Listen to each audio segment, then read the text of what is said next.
मित्रांनो, तुम्हाला माहिती आहे का की पुण्यातील गिरीप्रेमी संस्थेच्या 3 गिर्यारोहकांनी नुकतंच माउंट एव्हरेस्ट हे जगातील सर्वात उंच शिखर सर केलेलं आहे.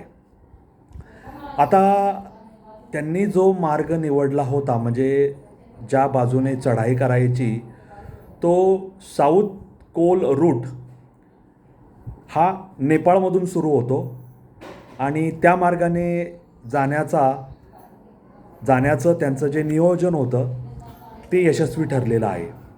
आता गिरीप्रेमी संस्थेची जी गिर्यारोहण करते, गिर्यारोहणात रस असलेले गिर्यारोहक या संस्थेशी जोडले गेलेले आहेत. त्या गिरीप्रेमी संस्थेची ही तिसरी माउंट एव्हरेस्ट सर करायची यशस्वी अशी चढाई होती.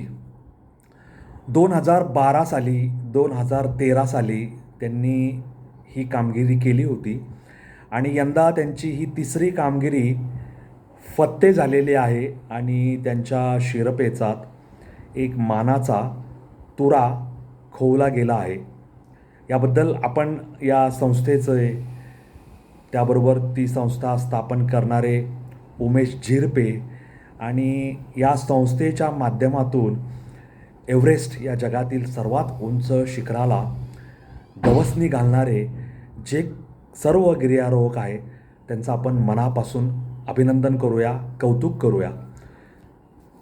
आता ज्या 3 लोकांनी या तिसऱ्या गिरीप्रेमी संस्थेच्या तिसऱ्या मोहिमेदरम्यान एव्हरेस्टवर आपलं पाऊल टाकलं, त्याच्यामध्ये विवेक शिवडे, मिहीर जाधव आणि अखिल काटकर यांचा समावेश होता.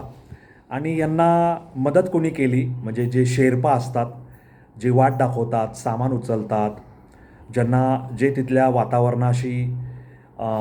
वातावरण त्यांना ज्ञात असतं, असे जे मदतनीस असतात, त्याच्यामध्ये लाकपा शेर्पा हे एक होते, त्याच्यानंतर उर्गेन शेर्पा हे एक होते आणि लाकपा तेंजी शेर्पा या तिघांनी त्यांना मदत केली. आता हा जो चमू होता चढाई करणारा, तो चमू 2 एप्रिल रोजी इथून पुण्यावरून निघाला होता आणि त्यांनी जवळपास 8 आठवडे एव्हरेस्ट परिसरातील सगळ्या वातावरणाची, तिथलं जे सगळं हवामान आहे, तिथलं विविध चढाईचे मार्ग आहेत, यांचा सगळ्यांचा अभ्यास केला होता आणि तिथल्या सगळ्या भूगोल आणि तिथला सगळा परिसर याच्याशी जुळून घेण्याचं काम त्यांनी त्या कालावधीत केलं होतं. आता या चढाईच्या दरम्यान त्याच्यामध्ये कुठल्या गोष्टीचा समावेश होता, तर लोबूच ईस्ट पीक आणि multiple rotation up to camp 2 ह्या गोष्टींचा त्याच्यामध्ये समावेश होता. म्हणजे लोबूच ईस्ट पार्क ह्याच्यावर चढाई करणे आणि कॅम्प 2 पर्यंत पोहोचण्यासाठी अनेक आवर्तनं करणे चढाईची, जेणेकरून आपली मानसिक आणि शारीरिक तयारी व्हायला हातभार लागेल. आणि त्याच्यानंतर ह्या चमूची फायनल चढाई समिटच्या दिशेने, म्हणजे पर्वताचं टोक आहे त्या दिशेने सुरू झाली.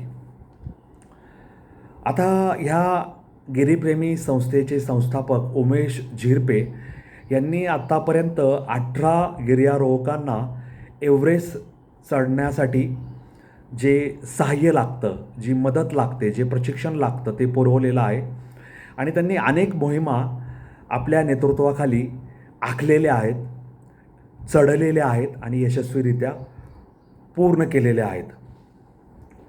आता त्यांचं असं म्हणणं होतं की चढाई करण्यापूर्वी ह्या तिन्ही गिर्यारोहकांनी जवळपास 10 तास आपल्या एन्ड्युरन्स, आपल्या शरीराची ताकद, प्रतिकारशक्ती, सहनशक्ती आणि दमसास याचा 10 तास सराव केलेला होता त्या त्यांच्या चढाईला सुरुवात होण्याच्या आधी.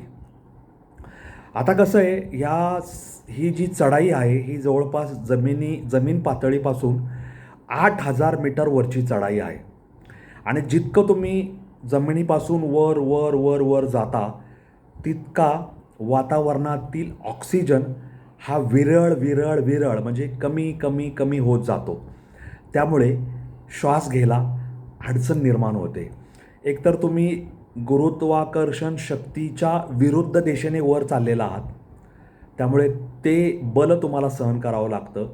पाठीवर ओझं असतं, ओझं घेऊन वर जाणे यामुळे धाप लागते, अधिक ऑक्सिजन आत ओढावा लागतो आणि नेमका उंच उंच उंच जात असताना ऑक्सिजन विरळ होत जातो. आणि ह्या सगळ्या विषम परिस्थितीला गिर्यारोहकांना तोंड द्यायचं असतं आणि यश घेऊनच माघारी यायचं असतं.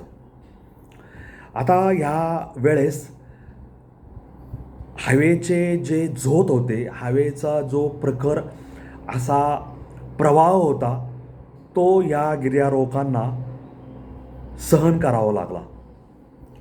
या वर्षीचं जी आखणी होती किंवा चढाई होती, त्या चढाईला narrow due to persistent jet stream activity over mountain ह्या गोष्टीचा ताण सहन करावा लागला. आणि त्यामुळं झालं काय, त्यांचं जे नॅव्हिगेशन होतं, म्हणजे त्यांची जी चढाईची मार्ग आणि त्या मार्गाला धरून सावधानतेने पावलं टाकत पुढे जाणे, हा सगळा प्रकार सहनशक्तीची परीक्षा बघणारा होता आणि संयमाची परीक्षा बघणारा होता. त्यामुळे वेळ आणि चढाई म्हणजे नॅव्हिगेशन म्हणजे पुढे पुढे पावलं टाकणं हे अत्यंत आव्हानात्मक होतं, असं उमेश झिरपे गिरीप्रेमी संस्थेचे संस्थापक यांनी ह्या चढाईनंतर त्यांचे जे अनुभवाचे बोल आहेत ते आपल्या सगळ्यांपुढे मांडले. त्याच्यात त्यांनी हे नमूद केलं. तरीही या सगळ्या अडचणींना तोंड देत शिस्त, संयम, त्याच्यानंतर मानसिक कणखरता आणि अत्यंत परिणामकारक असं संघभावना म्हणजे टीमवर्क यामुळे त्यांची ही मोहीम यशस्वी झाली. आणि ह्याच्यात देवाच्या कृपेने त्यांना अनुकूल असं हवामानसुद्धा अंतिम टप्प्यात लाभलं, जेणेकरून त्यांना त्यांचं जे शिखर ध्येय जे खुणावत होतं तिथपर्यंत ते पोहोचू शकले. आणि निखिल झिरपे यांनी या यशस्वी चढाईनंतर जे त्यांचं मत किंवा त्यांचा जो अनुभव आहे तो प्रकट केला. त्याच्यात ते काय म्हणतात की निकुंज शहा हे त्यांचे जे एक सदस्य होते, त्यांनी सांगितलं की आपल्याला कॅम्प 4 नंतर आपल्या शारीरिक आणि मानसिक आरोग्याची काळजी घेऊन परत यायचं आहे. त्यामुळे तो निर्णय अत्यंत अचूक आणि अत्यंत सुयोग्य असं ठरला, असं उमेश झिरपे यांनी या चढाईनंतरच्या जो वार्तालाप असतो त्या वार्तालापामध्ये नमूद केलेला आहे. त्यामुळे या गिरीप्रेमी संस्थेचे 3 गिर्यारोहक माउंट एव्हरेस्टला भारताचा झेंडा रोवून आलेत आणि आपला सह्याद्री माउंट एव्हरेस्टपर्यंत दरवेळेसच पोहोचत असतो. यावेळेस 3 गिर्यारोहकांनी सह्याद्रीचे शिलेदार, सह्याद्रीचे मावळे माउंट एव्हरेस्टवर सुद्धा आपल्या यशाचं पाऊल उमटवू शकतात, तेथील हिमच्छादित जे शिखरं आहेत तिथं उमटवू शकतात हे दाखवून दिलेलं आहे, त्याची पुनरावृत्ती केलेली आहे. त्यामुळे उमेश झिरपे हे मिहीर जाधव, विवेक शिवडे आणि अखिल काटकर यांचं पुन्हा एकदा अभिनंदन करूया. उमेश झिरपे, निकुंज शहा यांचं पण अभिनंदन करूया. त्यांनी नवनवीन गिर्यारोहक अशाच पद्धतीने तयार करून महाराष्ट्राची मान सदोदित उंचावत ठेवावी अशा आपण त्यांना शुभेच्छा देऊया. तुम्हाला माउंट एव्हरेस्ट, गिर्यारोहण आणि अशा यशस्वी चढायांबद्दल काय वाटतं मला कॉमेंट बॉक्समध्ये लिहून जरूर सांगा. माझे रील लाईक आणि शेअर करा. मला फॉलो करायला विसरू नका.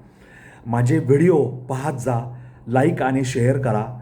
माझा चॅनल सबस्क्राईब करायला विसरू नका. मी अनवट वाटेवर असेच वेगळे व्हिडिओ घेऊन येत असतो. तो व्हिडिओ तुम्हाला नक्कीच आवडत असतील.